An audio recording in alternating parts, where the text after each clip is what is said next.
uwitwa Rashford mu yindi mikino y'isi ikurikiraho muri shampiyona Rashford turi kumureba tukamubura. Harani Rashford ari mu bihano kubera iki yahanwe? Yego bita Marcus Brian Rashford nyuma ya match ya Newcastle United, nyuma ya performance excellent, man of the match performance. Yego. Abantu bari bamutegereje kuri match ya FC Barcelona. Bati noneho ubwo yatsinze agiye ku maintaining momentum. Yego. Tubone Rashford ugerageza kubanzamo imikino igiye itandukanye, tubone Marcus Brian Rashford ugerageza kuba noneho yatanga challenge kuri ba Lewandowski kuri nimero 9.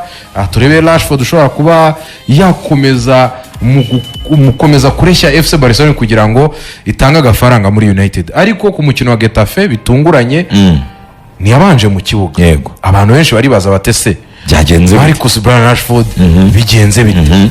Rashford ngo yagize gutya akirerwa inama itegura umukino wa Getafe. Ibyo bintu no muri Manchester United yarabikoraga gakererwa. Urakoze.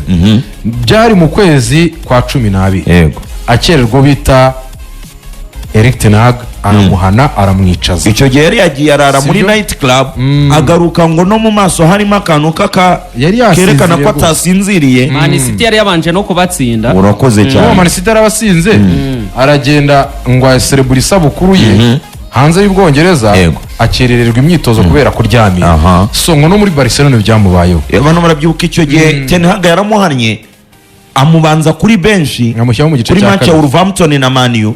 Man iza gutsinda 1-0 ari Rashford ugitsinze yinjema asimbuye cyane rwose. So Hansi Flick nk'umuntu ino sezo watanze urugero kuri kapiteni Rafinha yaramuhannye nawe kubera gukererwa.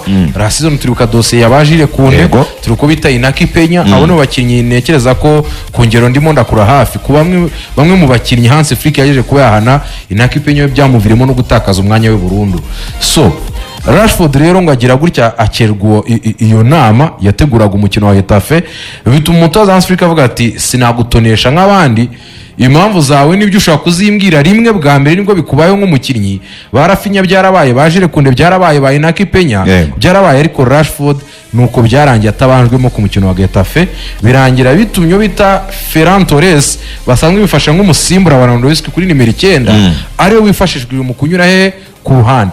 Noneho Ferran Torres anagira match nziza kubw'amahire Rashford ahawe iminota mike yahawe aza anatanga assist ku ruhande atamenyereho. Hansi Flick buriya ni umutoza uri strict byatari nubwo abantu babona agerageza kwegera abakinnyi cyane, ariko yamushyize mu kibuga amukuye kuri bench anamukinisha kuri nimero 11 muri make ni nko kumukubita icyo bita double punishment. Noneho reka unanyura ahantu none ahubwo we ko rikosa ahubwo ugaragaze biro performances. Rero Rashford nuko byarangiye hanwe biza kurangira umutoza Hansi Flick ari uburyo bikavarinze ni yabishyira muri media kimwe nuko atabigenje kuri Barafinya ndetse nabajire kunde.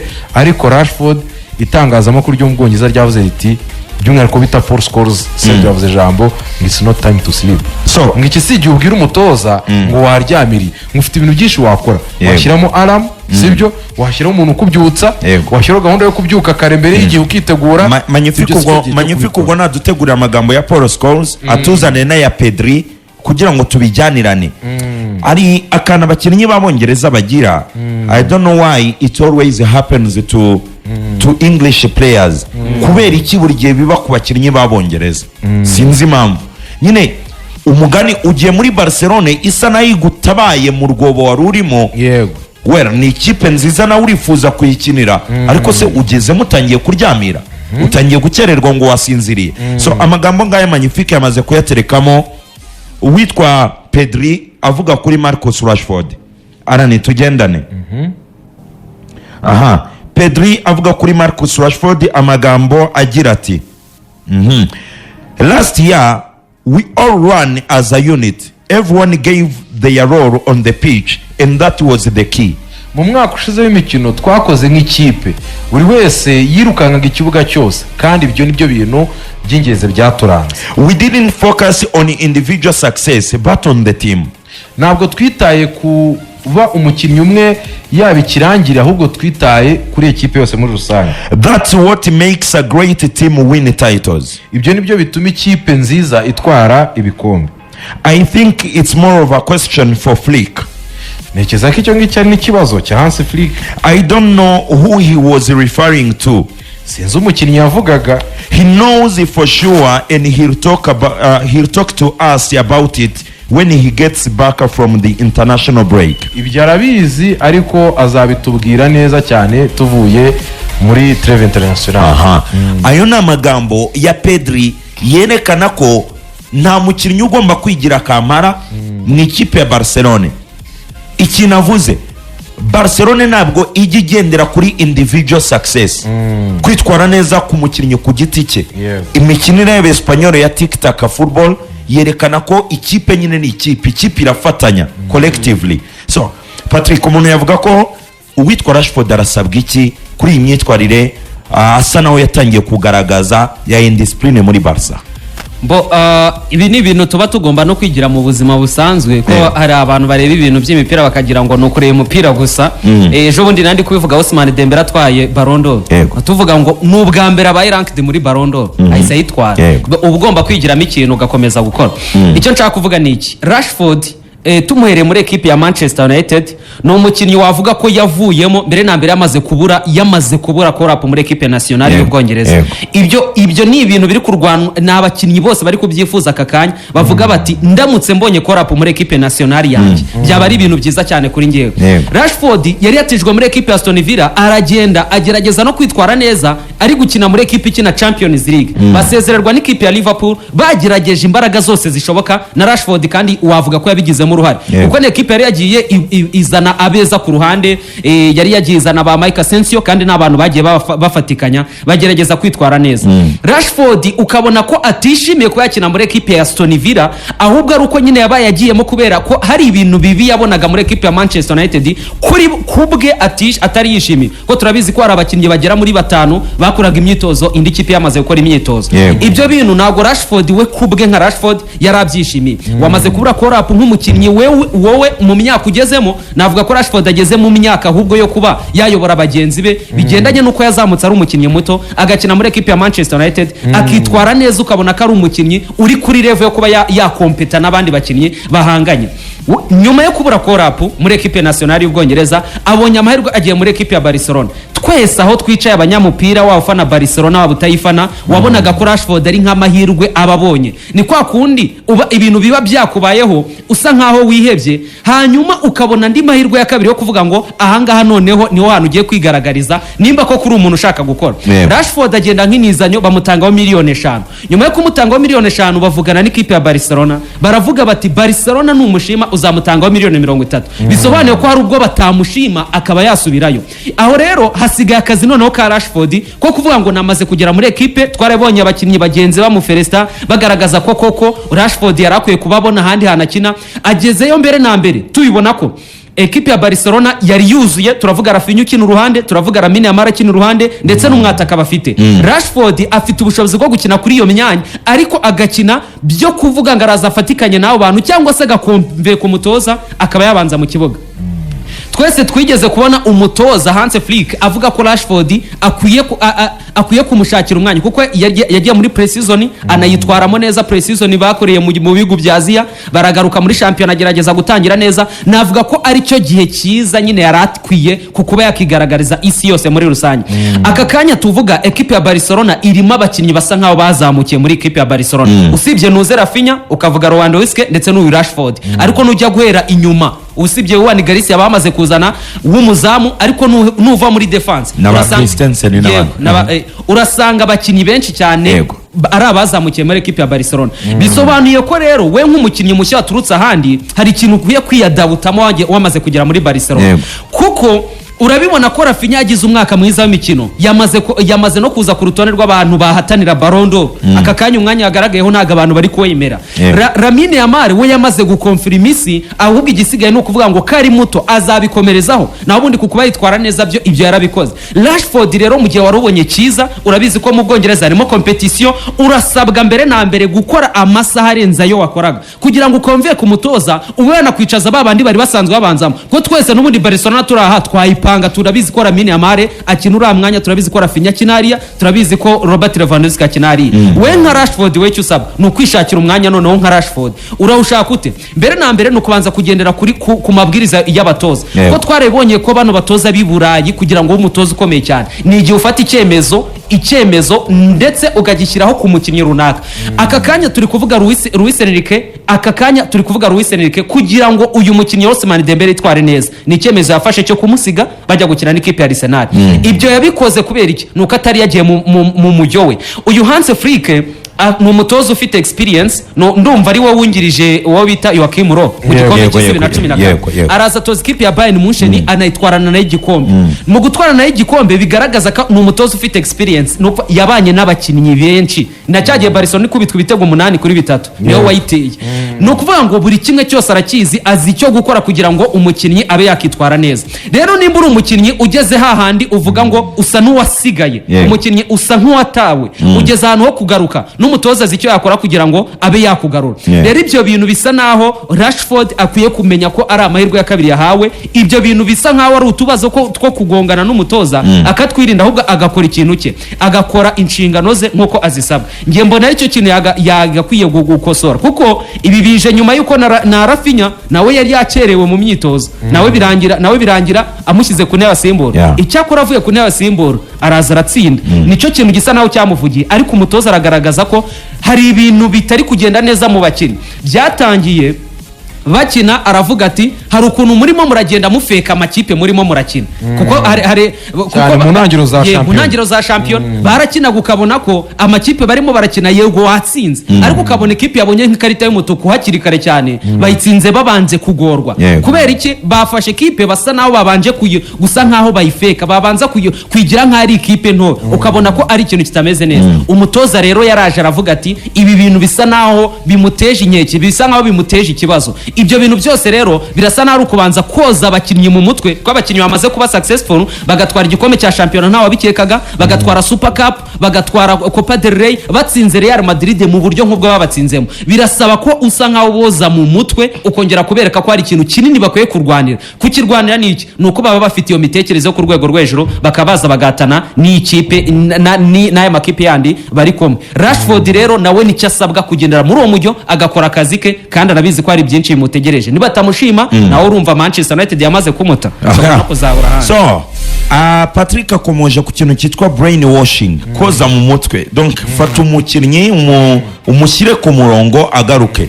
Ndagira ngo Magnifique na amagambo ya Paul Scholes, ni umwongereza, ni umu legend w'abongereza, reka mbyite gutyo, avuga kuri Marcus Rashford kugira ngo tugendane neza cyane kuri iyi ngingo. Abantu bose bavuga bati Rashford niba yatangiye aricyo se azasoza atemam Marcus Rashford. So tugendane neza cyane ku magambo ya Paul Scholes avuga kuri Rashford, sibyo? Magnifique yateretseho baregeranya.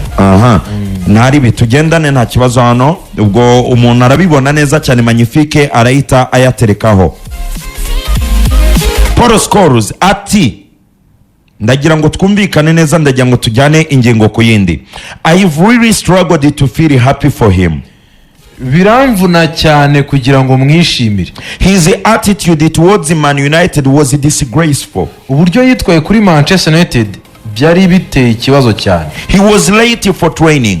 Yakererwaga imyitozo. He won't get away with that at Barcelona for long. Ntabwo ibyo ngibyo azabirambamo muri Barcelona. How can you sleep in these days? Gute wasinzira muri ibi bihe? Nawe byumve, ubonye amahirwe asa nakugobotora, none uraryama ute? Urasinzira ushaka iki? Ushaka itike y'igikoni, urasinzira ushaka iki? Hanyuma Magnifique nagarure amagambo ya Hans Flick avuga ku cyemezo cye cyo gushyira Rashford kuri bench.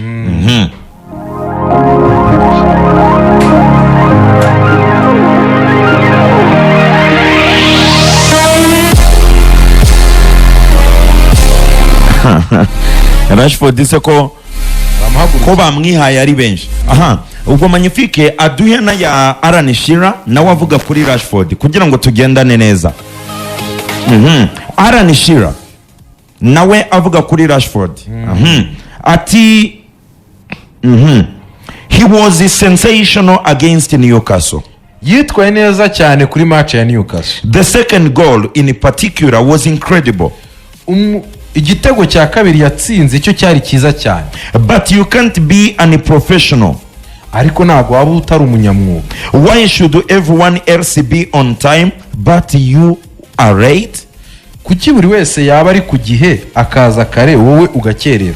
It doesn't matter if you 2 minutes late or 20 minutes late. Ntabwo tubyitaye kuba wakera iminota 2 cyangwa 20. You're late and your teammates have to wait for you. Wakerewe ubwo bivuze ko bagenzi bawe bagomba kugutegereza.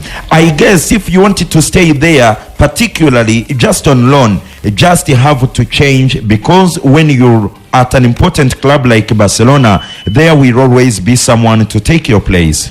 Nimba koko wifuza kuguma hariya ugomba kubikorera. Nushaka kuhaguma nk'inizanyo ikibazo kiraza kuba, kuko muri Barcelona haba hari abakinnyi benshi biteguye kuba bafata umwanya wawe. Ayo ni amagambo ya Alan Shearer. Abantu mu byumve neza. Nawe ibaze umuntu aba bose bari kubimubwira n'abakinnyi babaye ibihangange mu Bwongereza kurusha Rashford Sofa cyane, yaba Paul Scholes yaba na Alan Shearer nk'umwataka barambye no mu makipe.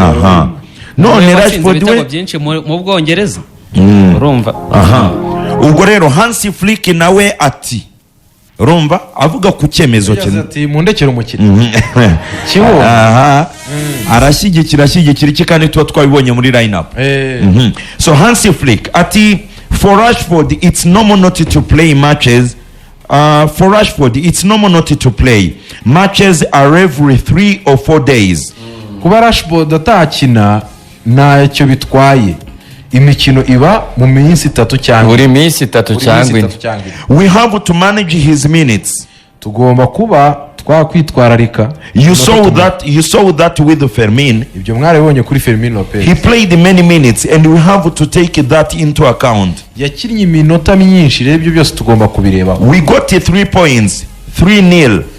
Twabonye amanota 3 dutsinze ibitego 3 ku busa. Everything is great. Byose bimeze neza. We must focus on our game. Tugomba kwita ku mukino wacu. We scored the 3 goals and it's not always easy to score 3 goals against a strong team. Twatsinze ibitego 3 kandi ntabwo yabyoroshye kubitsinda ikipe ikomeye. I don't want to talk about the opponent, I want to talk about my team. Ntabwo nshaka kuvuga ko twahanganye, ndashaka kuvuga ku ikipe yanyu. We must focus on our game and our plan. Tugomba kwita ku mukino wacu ndetse n'imipango yacu. So Traore, umutoza Hansi Flick arasa naho ashyira ku ruhande ibijyanye n'imyitwarire ya Rashford yo gukererwa, agasa naho yereka itangazamakuru ko na ba Fermin hari ukuntu ajya bicaza, hari ukuntu abikora, kanavuga ko we ikimuraje inshinga na amanota ndetse no gutegura umukino kwabo. Ariko icyo nibaza, Rashford ibi binabikomereje muri Barcelona, ntabwo byarangira neza intebe ashobora kuyibona.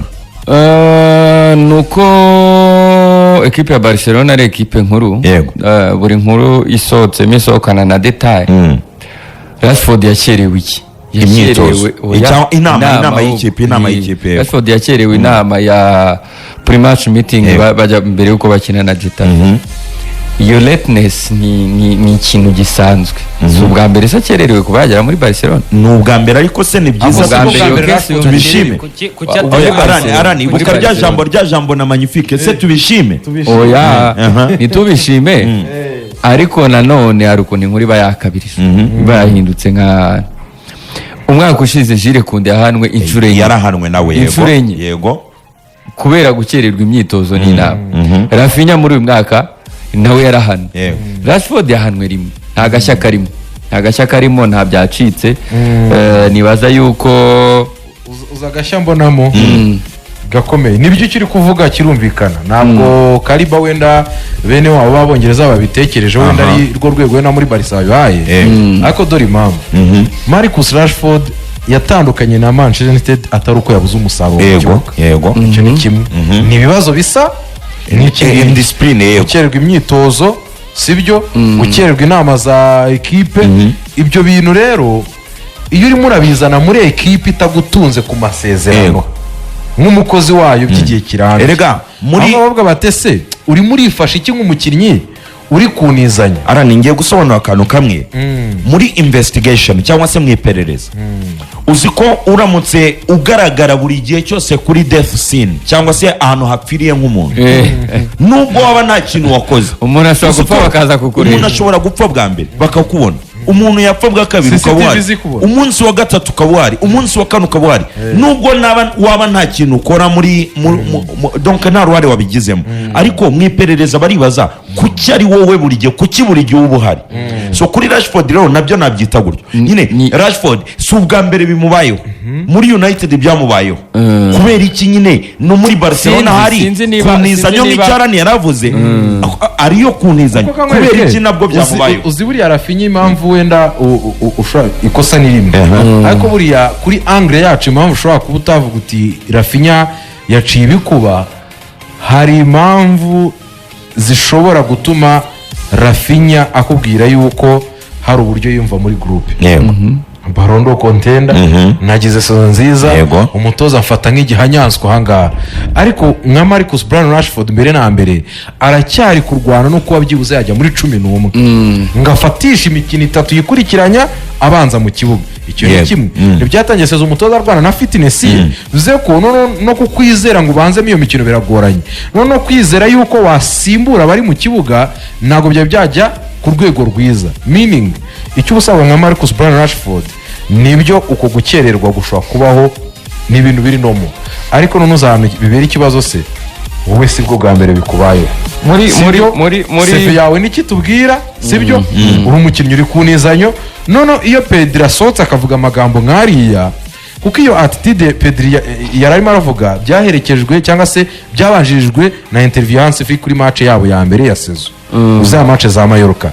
Hansi Flick yaravuze ati ndi kureba ikipe yanjye nkabona harimo akantu ka egoisme, akango gushaka kwimana imipira, akango gushaka abantu kwigira abastari, ati ibyo si ibintu nari mfite mu mwaka ushize w'imikino. Yego still na Pedro aravuga ati umukinnyi babwiraga agize gute, ari kwiyumva. So iyo muri group hari uburyo batangiye kuidentifya abakinnyi bafite uko bitwara, nawe ugahita ushyiraho case yawe muri ubwo buryo, none na nyuma y'igihe cyiza wari uvuyemo kuri match ya Newcastle, abantu expectinga ko kuri match ya Getafe ushobora kubanza mukanatsinda igitego, wenda akaba icyo gihe wafatira nacyo kwirukana Rafinha cyangwa se kumushyiraho urubanza mu kibuga, aho ngaho utangiye gukorera muri negative. Ntabwo nahakanye ko gukererwa ari ikosa, ni attitude nyine muri equipe, ahariho hose ni imyitwarire mibi. Nibura ni rimwe mu makosa aba mu buzima bwa buri munsi bwa equipe, abanafitiwe ibihano byanditswe bizwi.